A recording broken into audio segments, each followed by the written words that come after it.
अब ये add with carry वाला प्रोग्राम हमने लिखा हुआ था। अब ऐसे ही सब्सट्रैक्शन का है, जहाँ जहाँ एडी था वहाँ मैं क्या लिख दूँगा, एस यू बी लिख दूँगा, एस यू बी। और जहाँ जहाँ ए डी सी था वहाँ पे मैं लिख दूँगा S B B, S B B. ठीक, फिर इसको सेव कर दूँगा।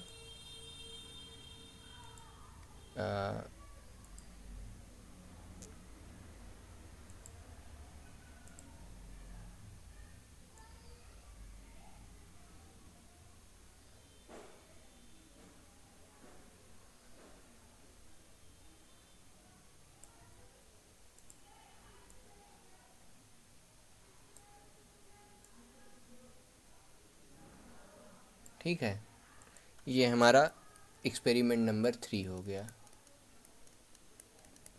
इसमें क्या था, 8 बिट सब्सट्रैक्शन, 8 बिट सब्सट्रैक्शन। इसमें देखो मैं क्या कर रहा हूँ, विथ कैरी, विथ बोरो। ठीक है, यहाँ पर मैं क्या कर रहा हूँ, सबसे पहले हमने डेटा सेगमेंट डिफाइन किया है। डेटा सेगमेंट एक्चुअली हमारे कंपाइलर के लिए एक मेमोरी लोकेशन की तरह काम कर रहा होता है, मतलब एक सेगमेंट की तरह काम कर रहा होता है। यहाँ से डेटा अभी हम इधर कॉपी कर लेंगे और फिर यहीं स्टोर भी करेंगे A3 A4 A5 में, जैसे मन करेगा हमारा। ठीक है, तो ये हो गया। उसके बाद assume C S as a code segment, D S as मतलब data segment as data, code segment as name of code, ये लाइन होता है। ये डेटा सेगमेंट स्टार्ट हुआ है, डेटा सेगमेंट एंड हुआ है, कोड सेगमेंट स्टार्ट हुआ है और कोड सेगमेंट ये एंड हुआ है।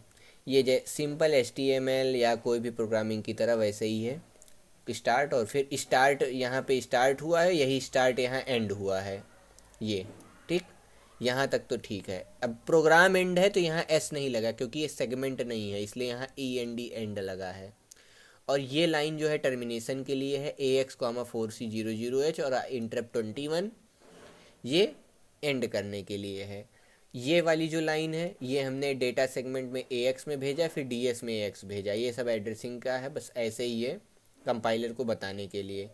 यहाँ पे हमने एक्चुअल लॉजिक लिखा है अपना। एक्चुअल लॉजिक हमारा क्या है, ये किट पे भी सेम रहेगा, बस यहाँ A1 A2 नहीं यूज करेंगे, वहाँ डायरेक्ट रजिस्टर यूज करते हैं किट पे।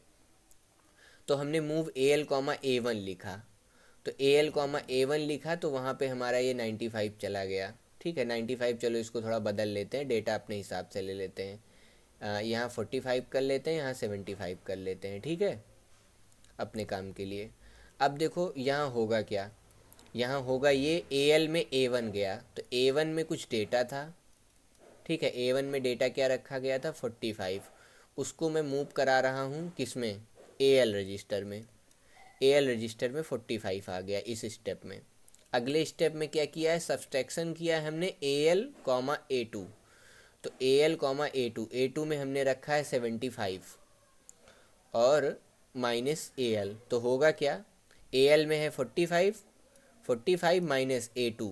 ठीक है, A2 में क्या है, यहाँ माइनस A2 वाला रजिस्टर, A2 रजिस्टर में है क्या, A2 रजिस्टर में है 75, ये चीज़। ठीक,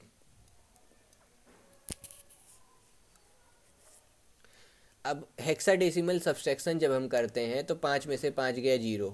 जैसे डेसिमल सब्सट्रैक्शन करते थे तो आगे 1 आके लगता था ना, यहाँ क्या होगा, यहाँ 16 आएगा। ठीक है, 16 में से 4, 16 4 20 हो गया। जब डेसिमल में हम लेकर आए तो वहाँ 10 ऐड करते थे डेसिमल में, जैसे मान लो हम 25 में से ये घटा रहे हैं 6, तो यहाँ 1 आता था और ये 1, 10 प्लस 5 15 हो जाता था ना। तो जब मैं यहाँ कैरी लेकर आऊँगा 1 की, तो यहाँ 16 प्लस 4 हो जाएगा यानी 20, 20 माइनस 7 करूँगा, यानी ये आंसर आया 14, 14 को हम बोलते हैं डी, तो यहाँ डी हो जाएगा। ठीक है, ये हो गया सब्सट्रैक्शन। और एक बोरो लेकर आए थे तो कैरी फ्लैग में ये बोरो बचा रहेगा। यही चीज़ चलो बाइनरी में सॉल्व कर देता हूँ। ये हेक्साडेसिमल सब्सट्रैक्शन हो गया। बाइनरी में कैसे करेंगे, 4 को ये इधर मैं लिख देता हूँ कैलकुलेशन, ये हमने हेक्साडेसिमल सब्सट्रैक्शन किया है यहाँ पे। ठीक है, अब चलो इसको बाइनरी में करते हैं। बाइनरी में कैसे करेंगे, 4 को पहले बाइनरी में लिख लो 100, 5 को बाइनरी में लिख दो 101, 7 को लिख दो 111, अरे ये 4 बिट का है ना, एक जीरो और लगाओ 101। ठीक, अब काम करना चालू करते हैं। 1 में से गया 100, 1 में से 1 गया 0, 0 में से गया 0। अब यहाँ से हम बोरो लेंगे पहले, ठीक है।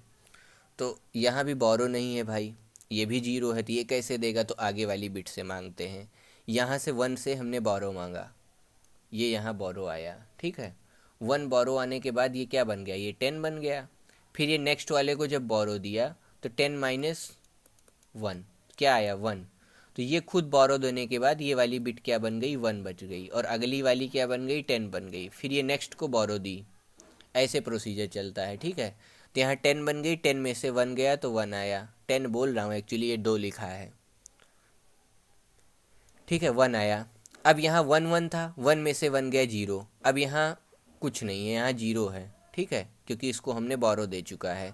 नेक्स्ट वाली बिट पे भी क्या है 0 है, नेक्स्ट वाली बिट पे भी 0 है। तो 0 में से 1 गया तो इसको भी एक बोरो दे देते हैं, चलो कैरी फ्लैग में 1 डाला और यहाँ भेज दिया, तो ये 10 हो गया, ठीक। अब 10 इधर वाले को बोरो दिया था तो ये खुद 1 बन गया था, और नेक्स्ट को अपना बोरो दे दिया था, तो 1 में से 0 गया 1, और यहाँ क्या हुआ था 1 था, 1 माइनस 1 यहाँ हो गया था, यहाँ बन गया था एक्चुअली 10। जब 1 कैरी लेकर आए तो ये बन गया था 10, 0 पहले से था, 1 कैरी लेकर आए थे तो ये 10 बन गया, तो 10 माइनस 1 1 हो गया। तो ऐसे भी यहाँ क्या आ रहा है D0 आ रहा है। अब चलते हैं नेक्स्ट पार्ट। यहाँ हमें कुछ चेंज करना था। यहाँ लिख देता हूँ 4, नीचे वाले पे लिख देता हूँ 7, ठीक। इसको कर देता हूँ सेव हो गया। अरे ये क्या कर दिया हमने, गलत सेव कर दिया, कंट्रोल, हाँ फाइल का नाम, चलो फिर से सेव करता हूँ, सेव एज SUB डॉट, नहीं SBB वाला कर रहे हैं ना, SBB.ASM, ठीक, सेव। अब चलते हैं यहाँ पे टर्बो असेंबलर में, यहाँ लिखते हैं TASM SBB, कोई एरर नहीं है, T-Link SBB, कोई दिक्कत नहीं है, कोई एरर नहीं है, TD SBB।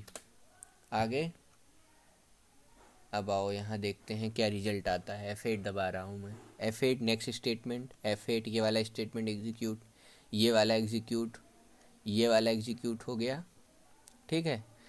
AH पे पहुँचे, AH, 00, AH, 00 सबसे SBB चल रहा है यहाँ पे। अब मूव, अब रिजल्ट सेव हो गया, डन। उसके इसको भी एग्जीक्यूट करा देते हैं F8 से, बस देखो वहाँ पे रिजल्ट क्या आ रहा है D0 आ रहा है, और वहाँ में कैरी की जगह FF स्टोर हुआ है। कैरी फ्लैग तो 1 हो रखा है, और जो हमारा रिजल्ट है, जो हमने 1 कैरी लिया था, 1 कैरी लेने के बाद आगे क्या हो जाएगा, FF हो जाएगा।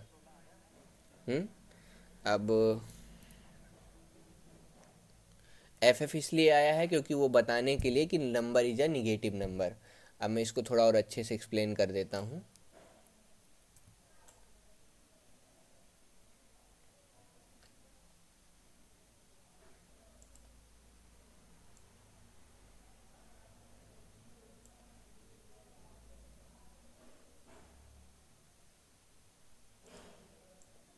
ये तो हमारा रिजल्ट हो गया। रिजल्ट देखिए यहाँ क्या आया है, AX रजिस्टर में, AX रजिस्टर में हमने परफॉर्म किया था, तो AX रजिस्टर में FFD0 आया है, ठीक।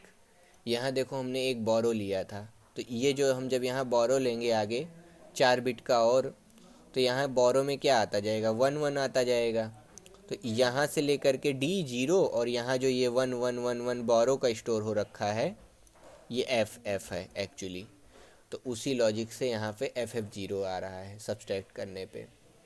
ठीक, तो हमारा रिजल्ट आ गया एफ डी जीरो।